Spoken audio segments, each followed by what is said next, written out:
You're listening to the Cool CLE Show. I'm Jay, host of the Cool CLE Show, brought to you by CoolCleveland.com, putting you in touch with cool events, people, news, and neighborhoods in the Cleveland region. This week, we have local author Jill Grunenwald with us to talk about her latest book, Reading Behind Bars, which is an insider story on being a prison librarian.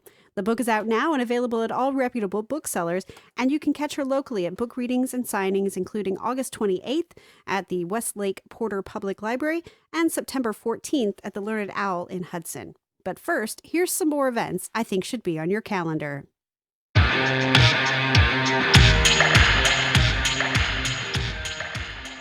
Labor Day weekend, come enjoy the rich heritage and culture of the Greek island of Crete during the 6th Annual Greek Festival at Cam's Corners. The Cleveland Air Show returns August 31st through September 2nd, featuring the U.S. Air Force Thunderbirds and the U.S. Air Force F-35 tactical demonstration. The 2019 show also includes a thrilling demonstration from the U.S. Air Force A-10, the U.S. Army Golden Knights, and a lot of stomach-churning aerial jumps and patriotic aerobatics. Tickets are available from the clevelandairshow.com. There's also some interesting places to watch the air show, including a watch party at Hilton Cleveland downtown at Bar 32, and from the launch at Windy Park at 12:30 on September 1st for a group paddle over by the Rock Hall to watch the Thunderbirds. Maria's Field of Hope opens September 1st. The Prayers from Maria Foundation first planted the sunflower field in 2014 to gracefully draw attention to the lack of funding for childhood cancer. The field was inspired by the memory and spirit of one Maria McNamara, planted as a way to love and honor the courageous children who are battling cancer and those that we've lost. You can find Maria's Field of Hope at Chester Road, just west of the southwest corner of Jaycox and Chester Road in Avon, Ohio. The 4th Annual Cleveland Drag Showcase on September 7th at the Beachland is a dazzling spectacle for people of all ages to attend. The art of drag comes in many forms and will leave you in awe of each entertainer's style and performance. Tickets are $15 for advanced, and general admission on the day of the show is $20. CLE Cookie Dough is excited to be celebrating its first birthday at Platform Beer Company on Lorraine Avenue September 7th. You can be the first to try its limited edition release, Dough Shorty, It's Yo Birthday. Tapping starts at 10 a.m. You can learn more about the CLE Cookie Dough with our interview with its co-founder, Vicky Katras, on episode 24 of the Cool CLE Show. Now, before we talk to Jill about her new book, Reading Behind Bars, we've got brand new music from Cleveland's Uptight Sugar. It's the single Crawl off their new EP, I'm Okay, You're Okay. Enjoy.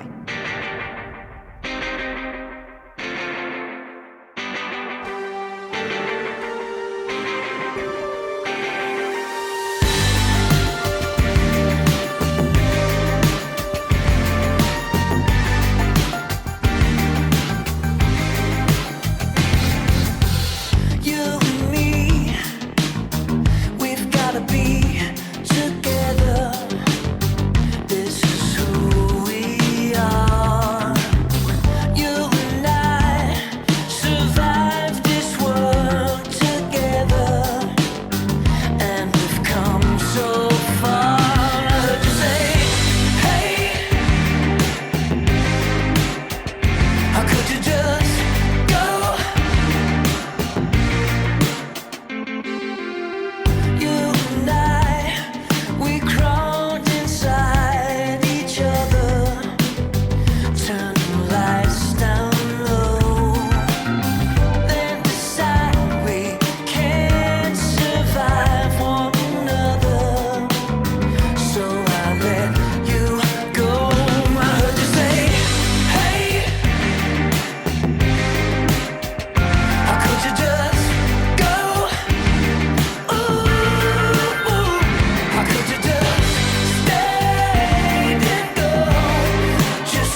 like the lines are shifting in and out of focus.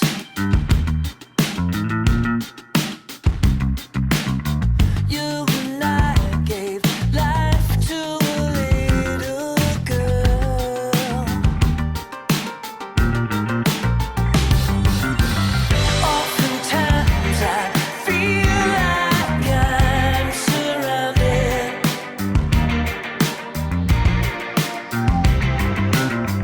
Just like a rhyme that hides in the words of a song.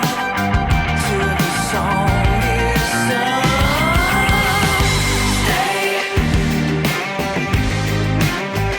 How could you just go? Ooh, how could you just stay and go? Just come back from the outside. Let me know.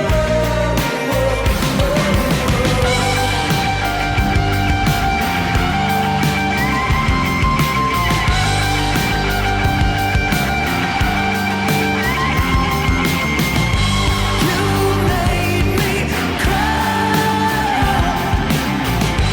You made me cry.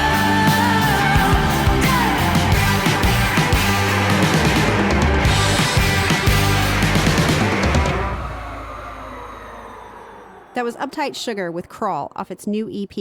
You can see them live next on September 19th when they'll be supporting another Cleveland band, Bad Hooks, with its album release at the Music Box. All right, I'm very excited to have Jill Grunenwald with us. She's a Cleveland author. New York Times calls her sparkly and a stylish writer. Thank you so much for joining us, Jill. Thank you so much for having me. All right, so some people may know you from your first book, which was Running with a Police Escort. Very funny.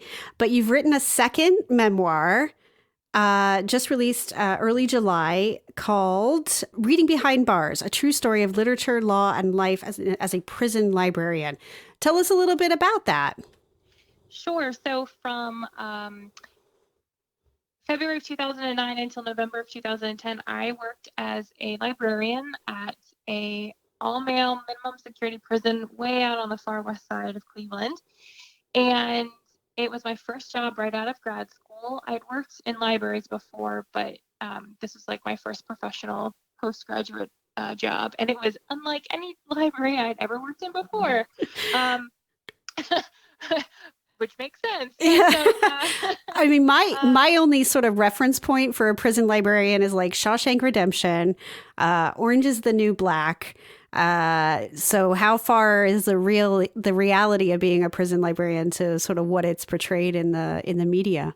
You know what? That was all I had when I first started, because this was again like 10 years ago. This was even before Orange is the New Black was even out, Right. and anyone really knew that much about prisons. And so yeah, I always say that like my reference for prison was Shawshank Redemption, Oz, and Arrested Development. Yeah. And you still wanted to do it. So actually, the library in Orange is the New Black is very similar to one I worked in. It's actually nicer than the one I worked in. They had carpet. Ours did not have carpet. Oh, wow. But yeah, I had men who worked in the library for me, kind of like Tasty does in Orange is the New Black. And Shawshank Redemption actually was very similar as well. Closer to the end of the movie, when they have the bigger library, they would go, like the men would come in and they would just sit and they would read, Mm-hmm. or they would listen to music, they would study for the GED or whatever schooling that they were in. So those actually aren't that far off from my experiences. So what did you just talked about sort of the inmates and what they did in the library? What kind of stuff did they like to read? What were they using the library for? They were reading what everybody else was reading. So at the time that I was there, like The Help was super popular. It was on the New York Times bestseller list. They loved The Help. Everyone wanted to read it. The book The Shack was really popular. They all wanted to read that. Twilight, they loved Twilight. Books by like John Grisham and James Patterson were very popular. Those sort of thriller, suspense, legal type of things were very, very popular. Westerns were really popular. I mean, that's sort of like the one takeaway I want people to have is that their reading habits are the same as the general public, and they read the New York Times bestseller list just like everybody else, and those are the books that they wanted to read too. So tell us a little bit more about the book. I haven't been able to read it yet. So talk us through kind of what goes on in the book. Sure. So it starts with me graduating grad school, and I graduated in December of 2008, which, as many people remember, the economy was terrible. And so there weren't a lot of library jobs, and the prison was hiring. And so I took the job. And it's just sort of my introduction to, it starts with my introduction kind of to what working in a prison is like. And then as it goes along, as I'm there longer, I start to get to know the men inside a little bit more, and the men who worked in the library. And I start to sort of share a bit more about the experiences specifically with them. Yeah. When you were writing it, because obviously you've been out of that position and that environment for so long. So when you were sitting down to write and you're casting your mind back, were there any particular memories or stories that just kind of made you sort of just chuckle and smile when you thought back? Yeah, there's one where a bat got into the library, and I was sitting at my desk, and all of a sudden I see this fluttering like way on the other side of the library, and there's a big picture window behind me. It's the only window in the library. And all of a sudden this thing comes flying at me, and I'm in a rolly chair, and it's linoleum, and I roll, and I just like roll so fast and push myself off against my desk. I like run into the inmates who are sitting behind the desk working. And yeah, this bat got in and runs into the window and gets totally knocked out and is like on its back, and it can't right itself up. And we're all just like, we don't know what to do about it. And finally, one of the guys stood up, and he took his jacket off, and he wrapped it up in his jacket, and he took it outside, and he came back in, and he just sat back down like there was nothing wrong. But we all just kind of went about our day. But when the shift was over for the day, one of my workers came over, and he was like, I have never seen you move quite that fast in my entire life. And without fail, like once a week until he was released, he would remind me of that bat. I was like, thank you. Yeah, thanks. That was great. I mean, it's interesting when you say about when Cleveland was sort of in its downturn and libraries weren't hiring. I love libraries. I have always loved libraries as a child. I worked in a library when I was a teenager. I still frequent my local library now. And they're changing so much. They're having to really adapt to this digital age. Do you know, or what could you comment on in terms of how prison libraries are adapting now to be able to give inmates that resource? Sure. So I actually now work for a company called Overdrive, which is an ebook company where you can check out ebooks and audiobooks from your library right onto your mobile device, your tablet, or that fun stuff. And we work with businesses that provide ebooks to prison libraries. So prisoners can get ebooks now. These days, they have very special devices that are locked down, so they can't use it for anything else. So that sort of technology is available in prisons. It was not at all when I was there. Like ebooks were not really a thing that they are now. So yeah, they are slowly but surely, they catch up eventually with some of the technology. Technology is still a tricky thing. There's certain things,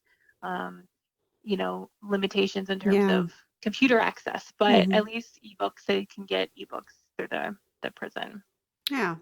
Well, it's very interesting. I'm amazed you've been able to write 2 memoirs. I mean, yes. I don't know what like a Wednesday is in your life, but it must be pretty monumental for you to be able to pry 2 books out of your life already at such a young age, Jill.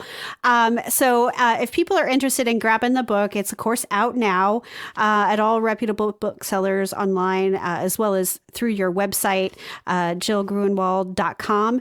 You're also, there's going to be tons tons of chances to see Jill, talk about the book, do book signings. You're at Westlake Porter Public Library on August 28th.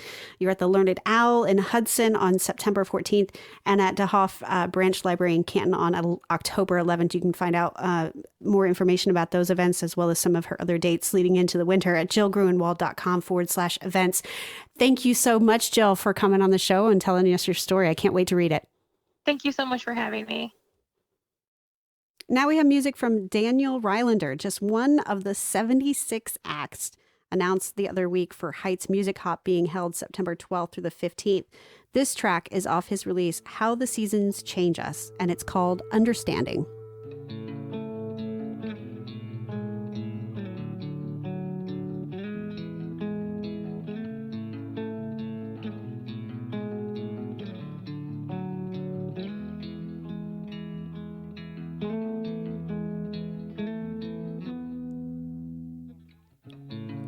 To my share of one too many funerals, and I can't replace the ones you love. I fell for that chase and not for the one who I was chasing on. And you'll learn to hate what I'll become. And I could tell you anything you wanted to hear, oh, but the truth is all you need.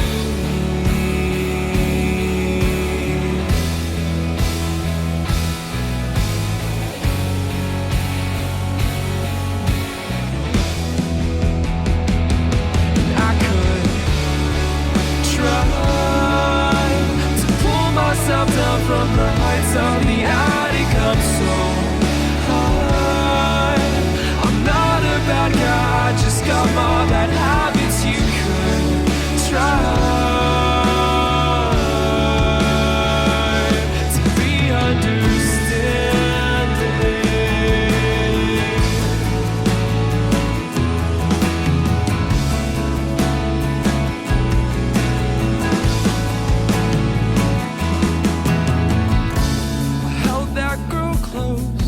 I told her that I loved her as we lay there kissing in the dark. I hate to be the one to bring up incandescence, but I can't seem to find my sparks. I said that I would and I'll try, but forget it. I see stars, got my head in the clouds, memory is pathetic, I'm so high, so be understanding, so be understanding.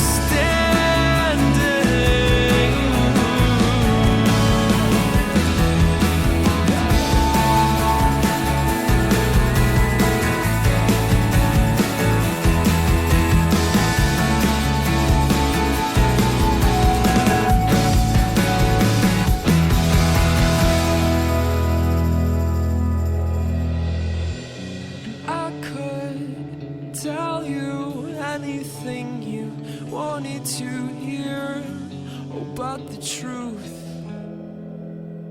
is all you need.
That was Daniel Rylander with Understanding. You can catch him live at Montevino Wine Market on August 29th for a benefit concert, or as part of the Heights Music Hop on September 12th through the 15th, along with 76 other acts playing a popular free showcase of local talent and businesses in Cleveland Heights, including Jack Ford's, Mr. Carnivore, Coup de Grace, Alyssa Boyd, Key to the Mint, Kim Kennedy, Michelle Gaw, and Orange Animal, just to name a few.